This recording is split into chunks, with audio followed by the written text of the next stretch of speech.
आदरणीय श्रोता महानुभावहरूलाई म हार्दिक अभिवादन गर्न चाहन्छु। योभन्दा अगाडिको दोस्रो एपिसोडमा मैले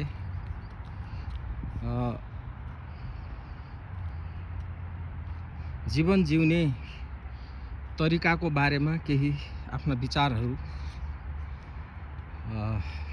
राखेको थिएँ र यो तेस्रो एपिसोडमा दोस्रो एपिसोडमा मैले कर्मको बारेमा कुरो गरेको थिएँ, अर्थात् क्रियाकलाप कार्य। कर्म भन्नाले हामीले कार्यलाई बुझ्छौँ, क्रियाकलापलाई। जब सामान्य मान्छेको मनमा विचारहरू उत्पन्न हुन्छ, विचार उत्पन्न भनेको योजनाहरू, कुनै विचार उत्पन्न हुन्छ, कति विचारहरूले कर्मको, ती विचारहरू कर्मको रूपमा कार्यान्वयन हुन्छन् र कति विचारहरू हराएर जान्छन्। मान्छेको एक दिनमा लाखौं विचारहरू आउँछन्, तर ती लाखौं विचारहरू सबै पुरा आउन सक्दैनन् र ती विचारहरू मध्येमा पनि आवश्यक मान्छेले ठानेका नगरी नहुने विचारहरू कार्यान्वयन गर्छ, अर्थात् कर्म। मैले भन्न खोजेँ कर्म तीन किसिमका हुन्छन्। एउटा कुकर्म, त्यस पछाडि विकर्म, त्यस पछाडि निष्काम कर्म, जसलाई हामीले सुकर्म भन्छौँ। मैले अगाडि पनि यहाँहरूसँग निवेदन गरिसकेको छु कि कर्म तीन किसिमको हुन्छ। त्यो कर्म भन्दा अगाडि कर्मलाई जब विचार, मनमा विचार उत्पन्न हुन्छ, मनले विचारहरू जन्माउँछ र ती विचारहरू कर्मको रूपमा कार्यान्वयन हुन्छन्। त्यसैले मानिसका दुःखका कारण र खुसीका कारण र शान्तिको कारण, आनन्दको कारण मन नै हो, विचार नै हो। मन, मैले अगाडि भने, सकारात्मक विचार आयो भने, मनमा सकारात्मक विचार आयो भने मान्छे खुसी आउँछ। जस्तै समस्याहरू, दुःखहरू पर्दा पनि उसले सामना गर्छ, हैन। जब नकारात्मक विचारहरू छ भने ती नकारात्मक विचारहरू कर्मको रूपमा आउँछ र ती कर्मको रूपबाट आयो भने त्यस्तो कर्मले मान्छेलाई दुःख दिन्छ। अर्थात् पहिले मैले अगाडि भने कुकर्म, तीन किसिमका मानिसका कर्म हुन्छन्। मानिसले तीन किसिमका कामहरू गर्छ। एउटा, जब मनमा नकारात्मक विचार आयो भने, त्यो नकारात्मक विचार कार्यान्वयनमा आयो भने त्यसलाई कुकर्म भन्छ। जस्तै कुकर्म भनेको मानिसले आफू बाँच्नको लागि अरूलाई दुःख दिने, अरूलाई पीडा दिने, अरूलाई, जस्तै मानौँ आफू बाँच्नको लागि चोर्ने, त्यस पछाडि ढाँट्ने, भ्रष्टाचार गर्ने, अरूको सम्पत्तिमा लोभ गर्ने, हैन। यी कुराहरू धेरै त्यस्ता छ जसले आफू बाँच्नको लागि, आफ्नो सुखको लागि अरूलाई दुःख दिन्छ, तनाव दिन्छ, कष्ट दिन्छ, अरूको अहित सोच्छ, अहित गर्छ भने त्यस्ता गर्ने क्रियाकलापहरू छन्, त्यस्ता गर्ने कर्महरू छन् भने त्यसलाई कुकर्म भन्छ। त्यो कुकर्मले गर्ने मानिसले सधैँ नकारात्मक हुन्छ र उसले आफ्नो जीवनमा पनि दुःख, कष्ट, तनाव छ र अरूलाई पनि उसले दुःख दिन्छ। त्यसैले गर्दाखेरि खुसी चाहने मान्छेहरू, आनन्दमा बस्न मान्छे भने त्यस्ता चाहे जोसुकै होस्, त्यस्ता जोसुकै मान्छेहरू हुन्, चाहे आफ्नो साथीभाइ हुन्, चाहे आफ्नो नातेदारहरू हुन्, त्यस्ता मान्छेहरूसँग तटस्थ बस्नुपर्छ र टाढा बस्नुपर्छ। उनीहरूसँग कुनै किसिमको सम्बन्ध, त्यस्ता खराब विचार भएका, नकारात्मक विचार भएका मानिसहरूसँग सधैँ तटस्थ ती मान्छेहरूलाई इग्नोर गर्न सक्नु। जो मान्छेले इग्नोर गर्न सक्यो हैन, वा व्यवस्था गर्न जान्यो भने त्यो मान्छे खुसी हुन्छ र त्यस्ता कुकर्म गर्ने मान्छेहरूको जीवनमा सधैँ दुःख, कष्ट, तनाव भयग्रस्त छ। जस्तै अहिले उदाहरण हेरौँ, कति मान्छे हाम्रो नेपालमा ठुला पदमा बसेका मान्छेहरू नचाहिँदो काम गरेर, अनैतिक काम गरेर, कुकर्म गरेर, भ्रष्टाचार गरेर अहिले जेलमा जानु परेको छ। त्यो सम्मान, त्यो पदीय सम्मानको दुरुपयोग गरेर त्यो सम्मान आज चाहिँ नि अपमान भएको छ। ती मानिसहरू आज जेलमा कसरी बसेका होलान्? त्यसले गर्दाखेरि एउटा चाहिँ नि विकर्म भन्छ। त्यो विकर्म भनेको के हो भने आफ्नो बारेमा मात्र सोच्ने, तर अरूको हानि नोक्सानी केही नगर्ने, आफ्नो स्वार्थको लागि मात्रै काम गर्ने हैन, आफू बाँच्नको लागि मात्रै काम गर्ने, दुनियादारीको मतलबै नगर्ने हैन, दुनियादारीलाई चाहिँ नि सहयोग नगर्ने, दुनियादारीको सेवा नगर्ने हैन। एउटा मान्छे के भन्छ भन्दाखेरि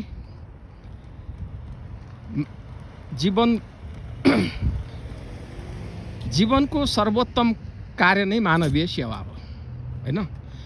अझ हाम्रो पूर्वीय दर्शनमा के छ भन्दाखेरि परोपकार पुण्याय पापाय परपीडना भन्नाले पाप भनेको, दुःख भनेको अरूलाई पीडा दिने हो, परोपकार अरूको हित गर्नु नै पुण्य हो, अर्थात् राम्रो काम हो, सत्कर्म हो, निष्काम कर्म हो। अर्थात् त्यो विकर्म भनेको अरूलाई को वास्ते नगर्ने, सेवा पनि नगर्ने, किनभने आफू बाँच्नलाई मतलबै आफ्नो मात्रै मतलब गर्ने, दुनिया आफ्नो समाजको, आफ्नो राष्ट्रको, यो विश्वको कल्याणको लागि केही नगर्ने। आखिरमा यदि मान्छे खुसी हुन चाहने हो भने मान्छेका दायित्वहरू छन्, जिम्मेवारीहरू छन्, ड्युटीहरू छन्। जब मान्छे जन्मे बसेपछि ऊ बिस्तारै हुर्किसकेपछि उसको जिम्मेवारी पनि बढ्दै जान्छ। जब ऊ सक्षम हुन्छ, उसले एउटा परिवारको, आफू जहाँ जन्मेको हो त्यो परिवारको सम्पूर्णहरूको हितको लागि, कल्याणको लागि उसले आफ्नो कर्तव्य पुरा गर्नुपर्छ। सबैभन्दा आफ्नो स्वार्थ पुरा गर्न होइन कि परिवारको कल्याणको लागि, परिवारको हितको लागि, परिवारको समृद्धिको लागि उसले त्यो आफूले चाहिँ नि एउटा चाहिँ नि कर्म गर्नुपर्छ हैन। त्यस पछाडि आफू बसेको वरिपरिको समाज भने आफू जहाँ बसेको छ, आफू जहाँ जन्मेको छ हैन, त्यो समाजको हित, कल्याणको लागि, विकासको लागि, समृद्धिको लागि हैन, सुख सुविधाको लागि, त्यहाँ बस्ने मान्छेहरूको एउटा खुसीको लागि, त्यो आनन्दको लागि त्यो एउटा चाहिँ नि कर्म गर्नुपर्छ, आफ्नो चाहिँ नि कर्तव्य निभाउनुपर्छ। त्यस पछाडि आफ्नो जहाँ आफू जन्मेको राष्ट्र हो, आफू जहाँको नागरिक हो, जस्तै म नेपाली हुँ, मैले नेपालको लागि र नेपालीकोहरू लागि सक्दो आफ्नो क्षमताले भ्याएसम्म, आफ्नो स्रोत साधनले भ्याएसँग सम्पूर्ण यो नेपालको लागि र नेपालीको लागि मैले चाहिँ नि सेवा गर्ने, हितको लागि, विकासको लागि, समृद्धिको लागि कर्म गर्नुपर्छ हैन। मैले भने त्यो विकर्म भन्दाखेरि केही नगर्ने, आफ्नो परिवारको लागि भन्दा पनि आफ्नो व्यक्तिगत लागि मात्रै चासो दिने र त्यो काम गर्ने व्यक्तिलाई विकर्म भन्छ। त्यो भयो एउटा चाहिँ नि निष्काम कर्म हैन, जसलाई भन्छ सुकर्म भन्छ। अनि त्यो सुकर्म भने के भन्दाखेरि आफ्नो सुख सुविधा र आफ्नो चाहिँ नि खुसीको लागि भन्दा पनि आफ्नो परिवारको लागि, आफ्नो समाजको लागि र आफ्नो राष्ट्रको लागि र आफ्नो यो यो यो चाहिँ पृथ्वीको लागि त्यो सकारात्मक सोच्ने र आफूले सक्दो सहयोग गर्ने र सेवा गर्ने, कर्म गर्ने, क्रियाकलापहरू गर्ने, त्यसलाई भन्छ के अरे निष्काम कर्म। त्यसले गर्दाखेरि मान्छेले पहिले के सोच्नु पर्यो भन्दाखेरि निष्काम सोच, अर्थात् निष्काम के भन्दाखेरि सुसोच, एउटा चाहिँ नि जसलाई हामी सकारात्मक के अरे सोच भन्छौँ, त्यो सकारात्मक सोच सोच्नु पर्यो। र सकारात्मक सोच गर्दाखेरि मैले भने हामीले कुन कर्म गर्ने, हामीले कुकर्म गर्ने कि कुकर्म गऱ्यो भने आफूलाई पनि दुःख हुन्छ, केही समयपछि अरूलाई पनि त्यसले दुःख दिन्छ होइन। त्यस पछाडि विकर्म भन्छ, कसै आफ्नो स्वार्थ मात्रै गर्ने र अरू दुनियादारीको मतलब नगर्ने। जब मान्छे भनेको एउटा चाहिँ नि पृथ्वीमा अहिलेसम्म जति जीव जन्तुहरू छन् त्यसमध्येमा सबभन्दा चाहिँ नि एउटा बुद्धि भएको र सिर्जना गर्न सक्ने क्षमता भएको व्यक्ति या त्यसमा एउटा बुद्धि, विवेक, सिर्जनाहरू गर्न सक्ने, क्रिएसन गर्न सक्ने, अर्थात् मान्छेले आफ्नो जीवनलाई कुरूप पनि बनाउन सक्छ र मान्छे आफ्नो जीवनलाई एउटा चाहिँ नि खुसी, आनन्द, प्रफुल्ल जीवन पनि बिताउन सक्छ। अर्थात् मान्छे आफूलाई असफल बनाउन पनि सक्छ, सफल बनाउन पनि सक्छ। सफल र असफल भने के भन्दाखेरि अरबौँ खरबौँ सम्पत्ति जोडेर होइन, ठुला पदमा त्यो सफलता होइन।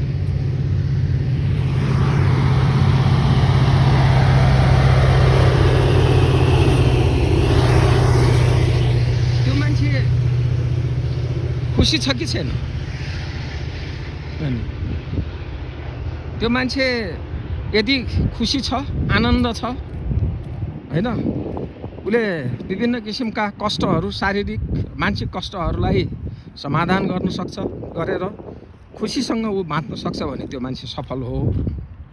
यदि त्यो मान्छे अरबौँको सम्पत्ति छ, करोडौँको सम्पत्ति छ, प्रशस्त भौतिक सुख सुविधाहरू छन्, महलहरू छन्, गाडीहरू छन्, बङ्गलाहरू छन् होइन, उसलाई धन पैसाको कुनै चिज छैन, तर उसलाई निदाउन सक्दैन, उसले चाहिँ नि उसलाई भोजनमा रुचि छैन, भोक छैन भने त्यो मान्छे चाहिँ नि दुखी हो। त्यसले गर्दाखेरि हामीले एउटा बुझ्नुपर्ने कुरा के भन्दाखेरि कर्मको बारेमा हामीले बुझ्यौँ।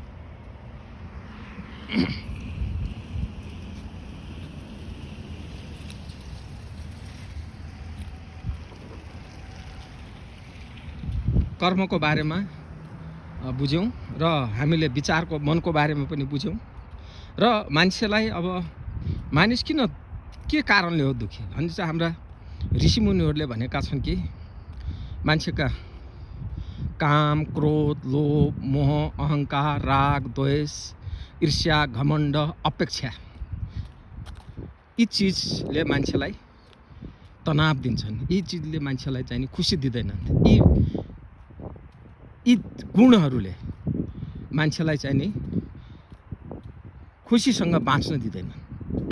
त्यसले गर्दाखेरि यसको बारेमा हामीले कसरी अब हामीले यी चिजबाट मुक्त, मोक्ष भन्छौँ नि, मोक्ष भनेको तपाईँको हामीले मोक्षका कुरा गर्दाखेरि मोक्ष भनेको वनमा गएर या सबै चिज त्यागेर वनमा गएर बस्नु मोक्ष होइन। मोक्ष भनेको के भन्दाखेरि यस्ता मान्छेलाई दुःख दिने जुन तत्त्वहरू छन्, काम, क्रोध, लोभ, मोह, अहङ्कार, राग, द्वेष होइन, घमण्ड, अहम, अपेक्षा, यी चिजहरू के हुन् भन्दाखेरि मान्छेलाई दुःख दिने र मान्छेलाई तनाव दिने यी चिजहरू, र यी तत्त्वहरूबाट मानिसहरू अलग बस्न सक्यो भने त्यो चिज त्यहाँबाट चाहिँ नि मान्छेले खुसी प्राप्त गर्न सक्छ, आनन्द प्राप्त गर्न। जस्तै यो कर्मको कुरा गर्दाखेरि एउटा उदाहरण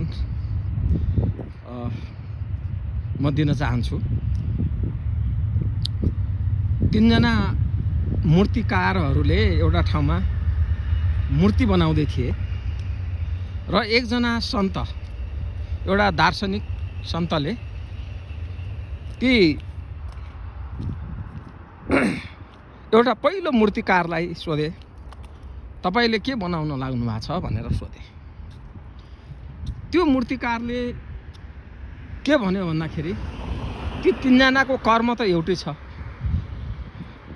मूर्ति बनाउने एउटै कर्म हो, देख्दाखेरि एउटै कर्म छ, 3टा मूर्ति चाहिँ नि बनाउँदैछ हैन, कर्म चाहिँ नि एउटै हो, त्यसमा केही फरक छैन। तर भाव के छ भन्ने कुरा बुझ्नु पर्यो, इन्टेन्सन के छ हैन, त्यसको मोटिभ के छ। त्यसमा के भन्दाखेरि 1 जनाले सन्तलाई भने तपाईले देख्नु भएको छैन यो मैले मूर्ति किन बनाउन लाग्छु, यो बेचेर मैले चाहिँ नि पैसा कमाउने हो हैन, पैसा कमाएर चाहिँ नि घर बनाउने हो या गाडी किन्ने हो या केही या एउटाले भन्यो ती महात्मा अर्को मूर्ति बनाउने कहाँ गए र सोधे। उसले के भन्यो नरम भएर, ए हजुर यो मूर्ति मैले यो खाली समय थियो, यो खाली समयमा बसेर के गर्ने, खाली दिमाग शैतानका घर, एउटा मूर्ति बनाएर बजारमा बेचिहालो, आफूलाई 2-4 पैसा पनि आइहाल्छ आफ्नो जीवन धान्नको लागि र खाली समय पनि व्यतीत हुन्छ भनेर मैले यो मूर्ति बनाउन लाऊँ भने। र ती महात्मा अर्को तेस्रो मूर्ति बनाउने कहाँ गए र उसले ती महात्मालाई अभिवादन गरे। महात्माले सोधे के गर्दै हुनुहुन्छ भने हजुर मैले यो मूर्ति बनाउँदैछु, यो मूर्ति बनायो भने एउटा चाहिँ नि सङ्ग्रहालयमा एउटा उसमा कुनै ठाउँमा चाहिँ नि यो मूर्ति राखिने छ, त्यो राखेपछि बाहिरका मान्छे विभिन्न ठाउँका मान्छेहरू गएर यो मूर्ति यो देशमा बनेको मूर्ति, यो ठाउँमा बनेको मूर्ति रहेछ भनेर त्यहाँ धेरै मान्छेहरू आएर यो मूर्तिहरू हेर्नेछन्, मान्छेहरू खुसी हुनेछन् हैन। त्यसैले गर्दाखेरि यो मैले मूर्ति बनाउन लागेको छु। आखिरमा त्यो 3 जना मान्छेलाई एउटै काम गरिरहेछन् हैन, एउटै काम गरिरहेछन्, तर भाव हेर्नुस् न। पहिलोले के भन्छ, आफ्नो व्यक्तिगत के अरे फाइदाको निम्ति मैले आफ्नो आम्दानीको निम्ति यो गराउन लागेको भनेर उसले त्यो भन्छ। दोस्राले भन्छ यो समय व्यतीत गर्नको लागि हो, केही 2-4 पैसा पनि आइहाल्ला भनेर भन्छ। एउटाले चाहिँ नि एउटा त्यसको महान उद्देश्य एउटा भाव के छ भन्दाखेरि एउटा के अरे यो सामूहिक हितको लागि उसले कुरो गरे। आखिरमा एउटै हो र उनीहरूले पाउने बेच्ने पारिश्रमिक आम्दानी पनि एउटै हो, तर भाव। त्यसैले गर्दाखेरि कुनै मानिसले कर्म चाहिँ नि गर्दाखेरि जुन कर्म गरिरहेछ त्यसको के भाव छ हैन, कुन भावले उसले गरिरहेछ हैन। जस्तै एउटा पदमा बसेको मान्छेले हैन, जस्तै एउटा कर्मचारी भनौँ या कुनै जिम्मेवारी पाएको व्यक्तिले उसले मैले यो राष्ट्रको हितको लागि, जनताको हितको लागि मैले काम गर्दैछु भन्छ भने त्यो भाव, त्यो सत्कर्म हो, निष्काम सेवा भन्छ त्यसलाई, निष्काम कर्म भन्छ। र आखिरमा त्यो कर्म गरे पनि उसले आफ्नो चाहिने पारिश्रमिक त पाउँछ हैन, नपाउने कुरा हुँदैन। त्यही व्यक्तिले मैले यो 2 पैसा यो आम्दानीको लागि मेरो आफ्नो लागि मैले गरेको छु भने त्यही अनुसार हुन्छ हैन। अब त्यसको भाव के छ, त्यो भावमा पनि मान्छेको चाहिने यदि भाव कस्तो छ त्यही अनुसारको उसलाई खुसी प्राप्त गर्न सक्छ। मैले यो कुरा गरेँ। त्यसले गर्दाखेरि सबैभन्दा अब अहिले लोभको कुरा गरौँ हैन। अब अहिले मान्छेलाई लोभ लोभ भनेको के भन्दाखेरि आफ्नो आवश्यकताभन्दा बढी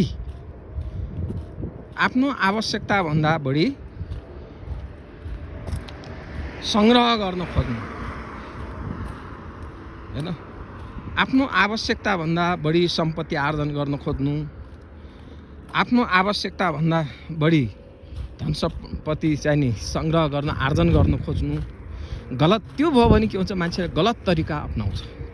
जब उसलाई एउटा आवश्यकताभन्दा बढी सङ्ग्रह विलासिताको के अरे जीवन जिउन चाहन्छ, आफ्नो आवश्यकताभन्दा बढी चाहना गर्छ भने त्यसले गलत बाटो भ्रष्टाचार गर्नु पर्यो, या कसैको चोरी गर्नु पर्यो, कसैलाई ढाँट्नु पर्यो, कसैलाई ठग्नु पर्यो। त्यो चाहिँ नि लोभ हो। त्यसैले गर्दाखेरि हाम्रा महान दार्शनिकहरूले, ऋषिमुनिहरूले भनेका छन्, काम, क्रोध, लोभ, मोह, अहङ्कार, राग, द्वेष, अपेक्षाको बारे यिनी मान्छेलाई दुःख दिने चिज हो, हैन?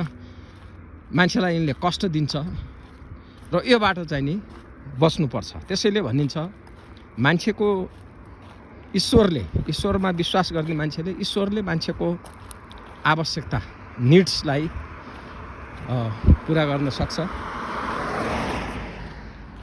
प्रकृतिले मान्छेको आवश्यकतालाई पुरा गर्न सक्छ, निड्सलाई पुरा गर्न सक्छ, हैन? प्रकृतिमा विश्वास गर्ने मान्छे या आफैमा विश्वास गर्ने मान्छेले आफ्नो आवश्यकता पुरा गर्न सक्छ। प्रत्येक मान्छेले आफ्नो आवश्यकता, बेसिक निड्सलाई पुरा गर्न सक्छ। उसलाई जति आफ्नो जिम्मेवारी अनुसार हो आवश्यकता, त्यति पुरा गर्न ऊ सक्षम हुन्छ। तर उसले आफ्नो लोभ, अपेक्षालाई पुरा गर्न सक्दैन। त्यसले गर्दाखेरि यी मानिसलाई खुसीसँग बाँच्न दिन नचाहने यी तत्त्वहरू छन्। मैले अगाडि भने यी तत्त्वहरूलाई राम्रोसँग चाहिँ नि विश्लेषण गरेर, राम्रोसँग चाहिँ नि यसलाई अध्ययन गरेर, हैन? सधैँ बारम्बार मैले के एकचोटि हामीले सोच्नुपर्ने के छ भन्दाखेरि हामी सधैँभरि बहिर्मुखी छौँ, जम्मै बाहिरहरू हेरिरहन्छौँ। बाहिर मात्रै हामी चञ्चल छौँ, बाहिर मात्रै हामी सोच्छौँ।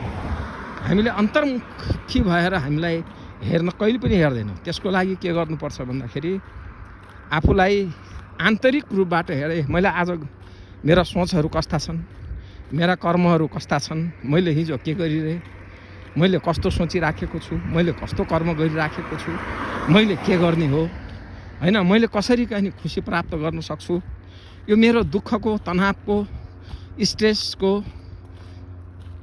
कारण के हो, हैन? यसको बारेमा मान्छेले विश्लेषण गर्नको लागि उसले चाहिँ नि ध्यान गर्नुपर्छ। मेडिटेसन ध्यान भनेको यो धर्म होइन। एउटा कुरा बुझ्नुपर्छ, यो एउटा स्टेट अफ माइन्डको कुरा हो, हैन? यो एउटा वैज्ञानिक चिज हो। ध्यान भनेको मान्छेले एउटा शान्त भएर एउटा आफूलाई, आफ्नो मनलाई चाहिँ नि विश्लेषण गरेर, हैन? विचारहरूलाई चाहिँ नि विश्लेषण गरेर अन्तर्मुखी भनेर आफू कसरी बाँच्ने, हैन? आफू खुसीसित कसरी बाँच्ने, यो जीवन खुसीसँग कसरी जिउने भन्ने बारेमा यो ध्यान चाहिँ नि अत्यन्त आवश्यक छ। यो ध्यान जसलाई अब पूर्वीय दर्शनमा मेडिटेसन भन्छन् हाम्रा ऋषिमुनिहरूले, ध्यानहरू, प्राणायामहरू, योगासनहरू, योगहरू छ। र अहिले यो आधुनिक पश्चिमा युगमा पनि मेन्टल वेलनेस भन्छ, हैन? र यहाँ धेरै ध्यानहरू, योगहरू पनि यो बिस्तारै यो पश्चिममा सभ्यतामा चाहिँ नि यो बढिराखेको छ। त्यसैले हामीले आफू विश्लेषण गर्नको लागि अन्तर्मुखी, बाह्यमुखी मात्रै होइन कि यो दुनियाँ, यो जीवन र जगत लाई बुझ्नको लागि हामी अन्तर्मुखी पनि हुनुपर्छ र बाह्यमुखी बहिर्मुखी पनि हुन छ। तर बढीभन्दा बढी हामी अन्तर्मुखी भएर आफूलाई विश्लेषण गरेर, आफ्नो विचारहरूलाई विश्लेषण गरेर, मनलाई विश्लेषण गरेर, आफ्ना कर्महरूलाई विश्लेषण गरेर हामीले कसरी खुसीसँग चाहिँ नि यो जीवनलाई चाहिँ नि हामी बाँच्न सक्छौँ, त्यसको चाहिँ नि एउटा बाटो, मार्ग, चित्र चाहिँ नि तयार गर्नुपर्छ। र आजलाई यति नै छ। र अर्को एपिसोडमा हामीले फेरि यसलाई निरन्तरता हामीले दिनेछौँ र मान्छेलाई दुःख दिने र आगामी एपिसोडमा मैले केही एउटा घटेका भनौँ जीवनमा देखेका घटेका घटनाहरूलाई मैले राख्नेछु र उदाहरणको रूपमा मैले राख्नेछु। अनि मानिसहरूका चाहिँ कसरी कुनै मानिसहरूको उदाहरण पनि मैले दिनेछु भन्दै म बिदा हुन्छु। हस्त, धन्यवाद।